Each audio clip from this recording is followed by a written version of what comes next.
welcome back to the Fermented World Homebrew channel on the tube of the Pooness.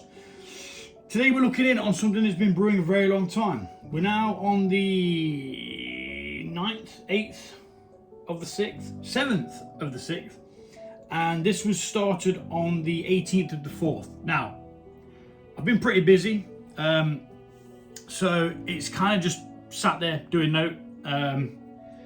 There is no pressure in the airlock, so I'm guessing that this is either done or stalled. Fingers crossed it's done, because no one wants a stalled mead, because then you got to wait and fart around and reactivate the yeast and blah blah blah blah blah blah blah. We're taking a look at it today because my mate's been pestering me. He says he wants it. This was a double batch of the mango and habanero, a rebrew of a brew that I did before. It was really bloody nice. First one though had fresh mango, or frozen, sorry.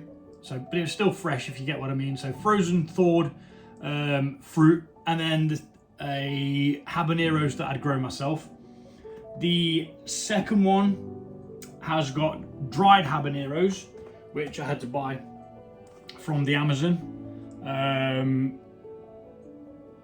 And to be fair, they're quite flipping nice. They had a bloody powerful kick. They were a lot hotter than the ones I grew myself.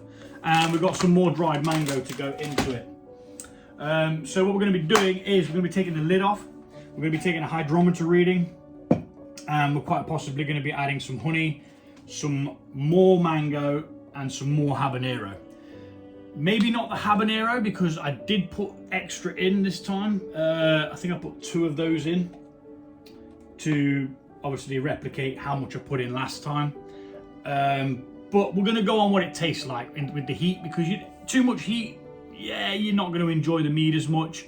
You can balance it off with the sweetness and the fruit, but at the same time, nobody wants to look at a mead and be like, it's nice, but I don't want to drink it because it burns. So we're going to be cautious with the heat that we add to it again, and let's see what we get. So first things first is we need to pop it open. I mean, it's been there so long, it's dusty.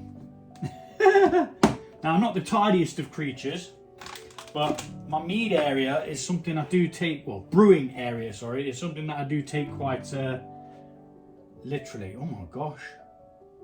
What kind of smeggy hell have we got here?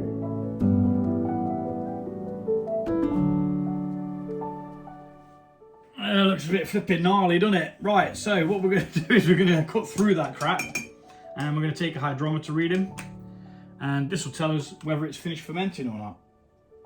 Now, by rights, it should have done. It should have fermented fully out. I mean, it's crystal clear. I mean, look at that. Wow. That's always a good sign. It means that the fermentation stopped.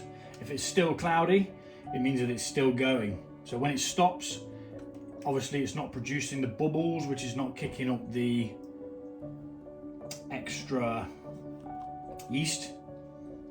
Therefore, it just settles out and becomes nice and clean. Yeah, we've fermented all the way out, we have. Right out. There is nothing left in it. We are at 0.990. Right down to the bottom. There's no sugar left in it whatsoever. Let's have a little sample, see what we've created. And it's a great excuse to start drinking at 10:37 in the morning. Oh, it's got a lot of honey aroma. Fruitiness, no spice though. Not picking up any spice, which is not a good thing.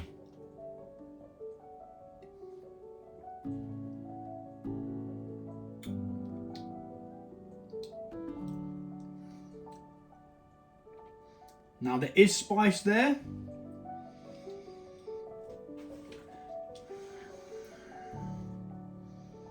But I don't think it's enough.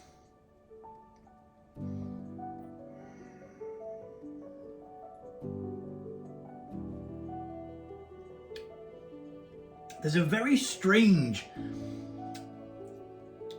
when you walk into, I say walk into it, when you start drinking it and it first hits, You get like a sweetness, but there's no sweetness.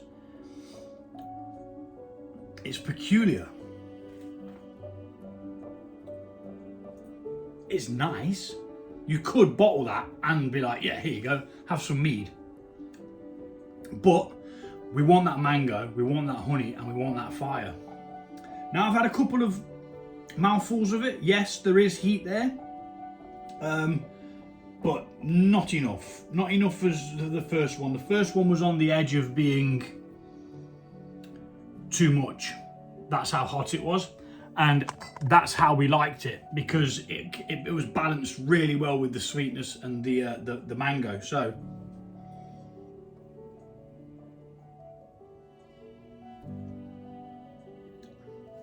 now this one started at 1.110, so 110. It's gone down to dryness, so I'm estimating between probably 15 to 16, I'd say 14 to 16%. Let's have a quick look. 16.3%, that's nice. That's a bloody good figure. So what we're gonna do now is we're gonna rack this off into a clean vessel, sterilized vessel, of course. We are going to add in some stoppers to this, potassium sorbate and Campden tablets. Wherever did I put my pestle and mortar? And then what it will do is it will go back into this vessel. We'll lock it back off. Obviously we're going to clean it all out, make sure it's all sanitary and that. And yeah, we'll go back in there. So we're doing a 2-gallon batch, so we need 2 Campden tablets, as these are 1 per gallon. I can never seal these bloody things, you know. Don't know why, I just never get it first time. There we go. So, I'm going to gently mash them up. Give it a bit of a grind. Not too hard though, because you don't want to grind it into a flat patty, because then it won't dissolve very well. You can bugger off, Mr. Fly.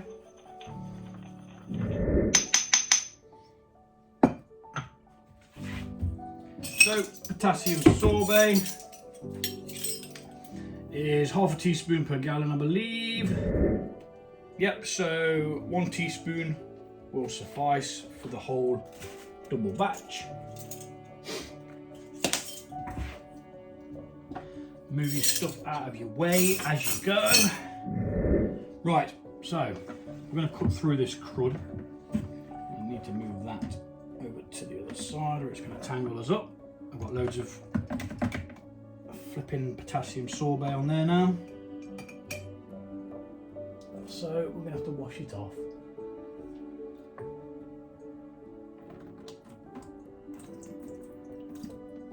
As well as we can. I'll do. And we're going to cut past that, but we're not going all the way to the bottom because we don't want to catch that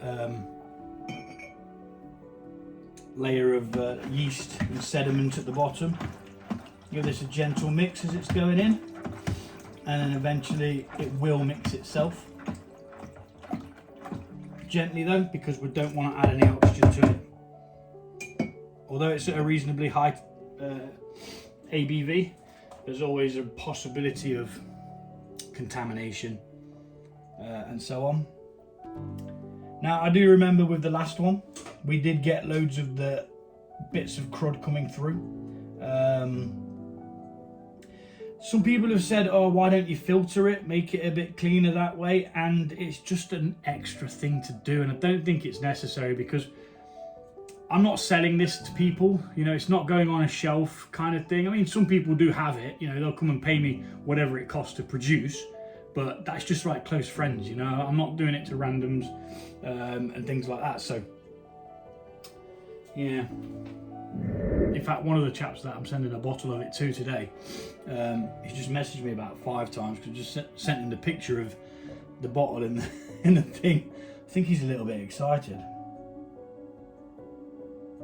He's done homebrew himself, beer and that from from the liquid malt extract kits. But he had a bit of an issue with one, and I think it knocked him back a bit. See me, I'm always full steam ahead. I just keep going. Sod it. If you don't do what you expected, you make something else and you learn. Never fail, always learn. The only time I'd say something is a failure in brewing is if it's undrinkable. Like if you genuinely can't drink it because it's like horrible.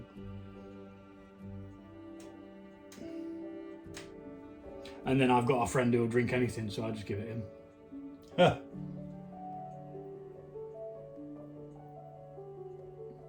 So I'm going to speed this bit up because it does take quite a while.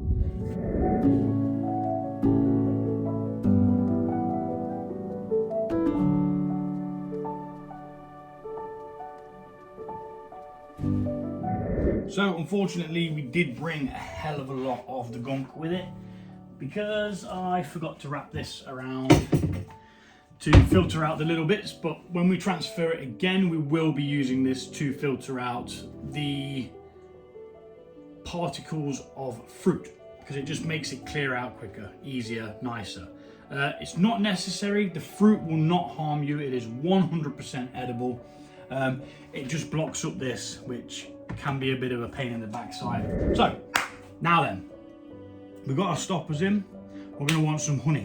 Now normally one of these is enough to back sweeten a whole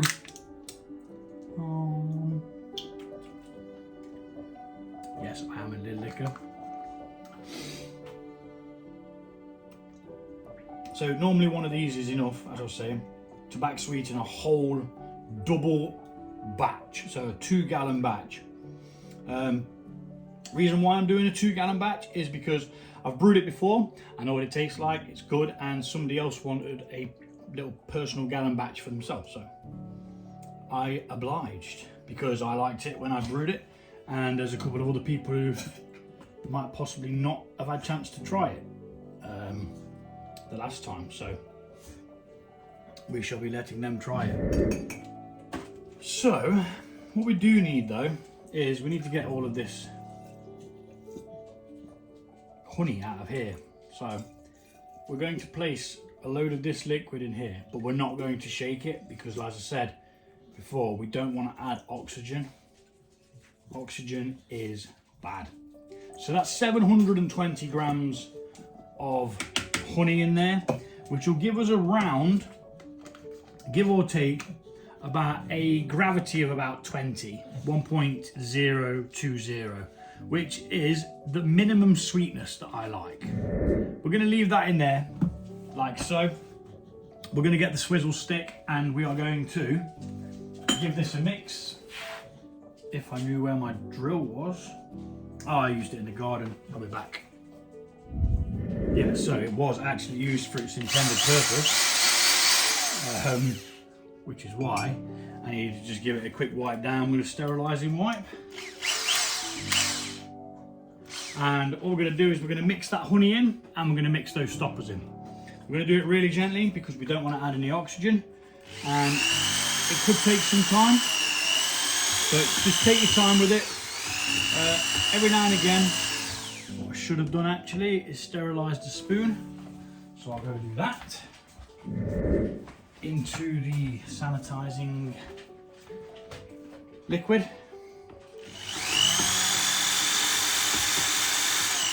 And very gently we're going to mix that honey in, not too fast, we don't want to be kicking up bubbles. At the same time as doing this, you do release any waste carbon. You've got to think that carbon is a byproduct of the yeast, so it's actually waste, and it can cause flavours as well.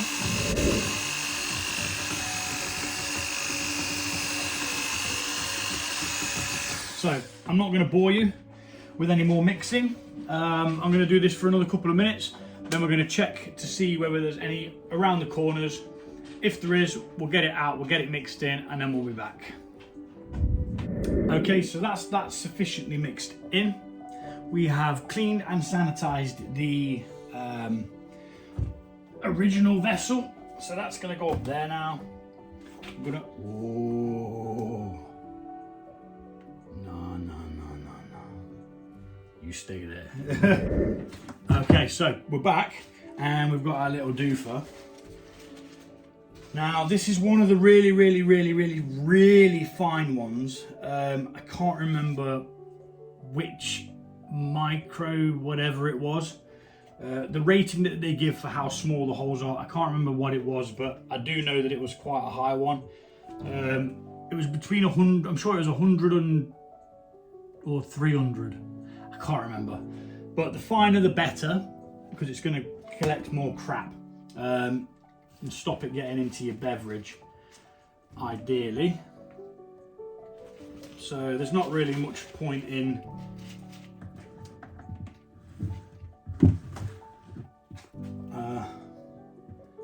tying it off, because we're going to need to be able to move it around as it is.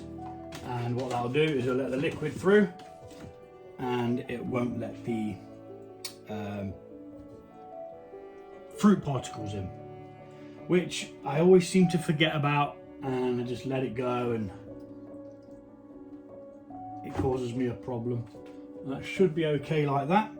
So while that fills in over there, I'm going to get the lid for this and we'll sort some other stuff out.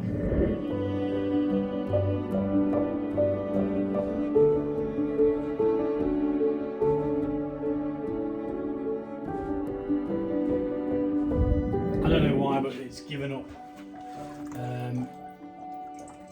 pulling the liquid through, so we're going to just have to do this manually and filter it manually, because I refuse to waste nearly a litre. It's on a bit of a slant, so it's probably a bit more than a litre, but I'm not wasting a litre of mead. Oh hell no. That is exactly how we do not roll. The exact way we do not roll. But I don't think we're going to need this anymore, so we can ditch this into the sanitizing liquid, where it's going to be used again for the next mead, which we're probably going to have the same bloody problem with.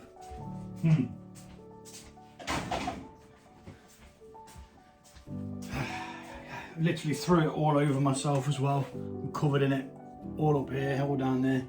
Lifted the flipping thing up too much and it's just spurted out. So I need to figure out how I'm going to do this now. What I need to do is put this inside out so that all the gunk is on the inside. Yes. Then we're gonna, I don't recommend this, but needs must, and I'm not wasting a litre of mead. I'm just not. And then as we pull this out, it'll filter it through. Slowly but surely. So we'll be back when it's filtered. Okay, my theory why that happened is because the holes in there are so fine, it was struggling to draw the liquid in quick enough, or have enough liquid to draw in to be able to pass it through the auto siphon. So maybe one of those really thin micro bags isn't the way forward. But it worked to a degree and we managed to figure it out. See, most of my brews, I literally just bodge together. Sometimes I make something amazing and sometimes I make something that's okay. There's only been one that I struggled to drink, and it was a sour mead. So this is nearly, as you can see, just by rolling it over, we've got minimal oxygen in there now. And we've nearly got all of that honey. So what we're going to do is we're going to add that in now, like so. So now what we're going to do is we're going to do another hydrometer reading so that we can check when we come to bottle whether it's still fermenting. It shouldn't be because there's stoppers in there.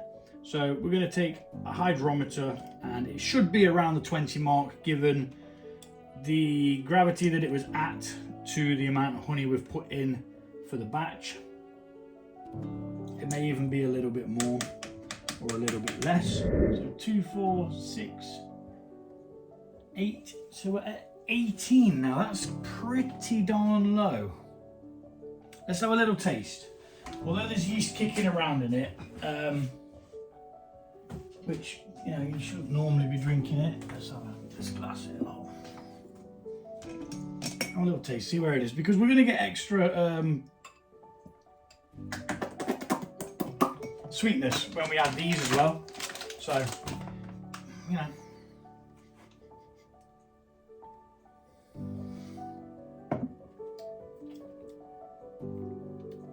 Yeah, not bad.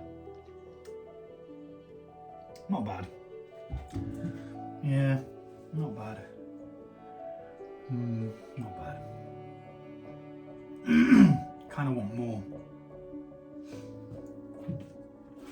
Let me just see what one has got knocking around in this half-used.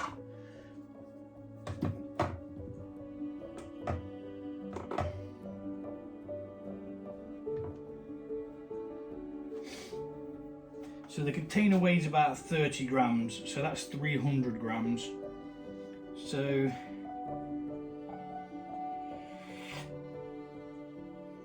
I think we go for 100, put an extra 100 grams in. And yes, we're going to have to mix that in, but I might have overshot the mark, to be fair. No, that was pretty much 100 grams. Near as damn it. So we're going to mix that in and we'll give it a whirl after. Give it another taste, see where the sweetness is at. Because 18 is a little bit below where I want it. Normally I aim for about 20 as a minimum. If it's above 20, that's all right. Anything above 30 gets a bit too sweet, a bit sickly. But you know, you got to take the rough with the smooth.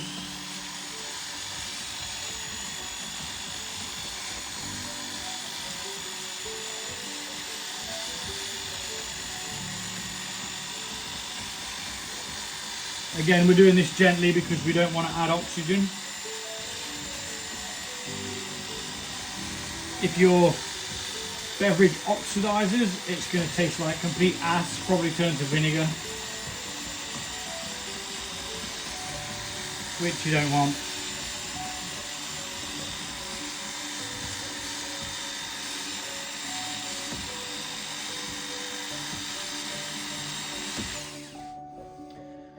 Quick check that we've actually mixed it all in.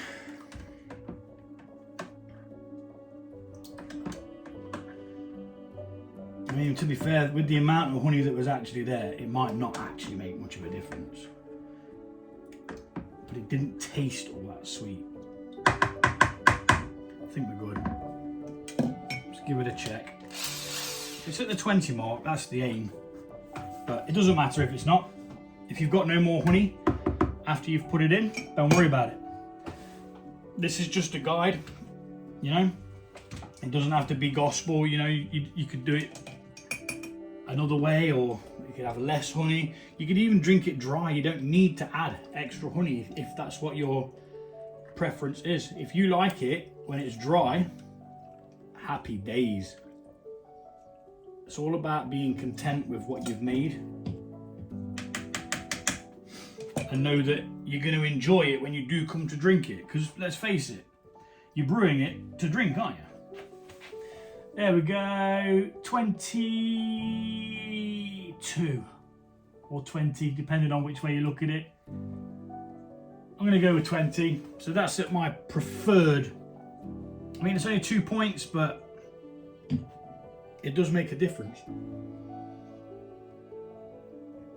Straight away, boom, that's what I want. Okie dokie. So now that that's all set up to be in secondary, we're going to add one more jalapeno, and I'm going to do the jalapeno last. And I'm also going to put some flipping gloves on, because if you've seen the first part of this video, holy shit balls, excuse my language, I don't normally swear on here, but oh my god, I literally cut the flipping chilies. I put it to, I got some of the mango because I wanted to taste the mango, and I put it to my mouth, and all it did was touch my lip, and I went, like that. Woo! Regret, instant regret. It was bloody hot. So, as I said, we have got 100 grams of this. Now, it was all clumped together last time. This one seems a bit better broken up. So we're just going to make sure it's all loose so that it can spread its wings and give us that lovely, juicy, natural fruitness again, which will add to the sweetness again as well. Probably around 4, I think it adds, something like that last time. Can't remember, it was a while ago now. Quite a while ago actually. So that's the 100 grams of mango in. You can add more, you can add less, whatever is your preference. Let's get something to chop this up with.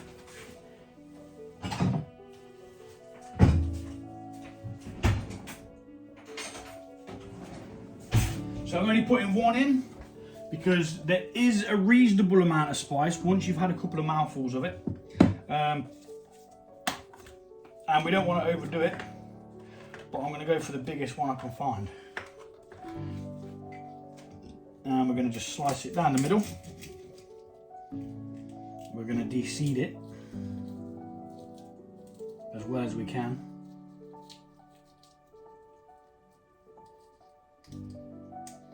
Because you don't want the seeds in there.